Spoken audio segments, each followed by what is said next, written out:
आई अश्विनी प्रथम दिनी बसते सिंहासनी, होतो जय घोष माऊलीचा। करूया उदो उदो उदो अंबाबाईचा,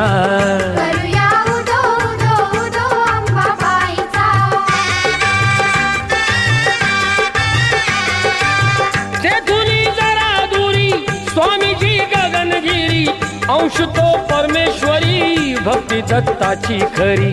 गुहेत स्थान जरी बाजूला खोल दरी, रूपते त्यांचे जणू शिवशंकरा परी। भेटूया त्यांना चला पाहू ईश्वरी लीला, भर दरबार भाविकांचा। करूया उदो उदो उदो अंबाबाईचा।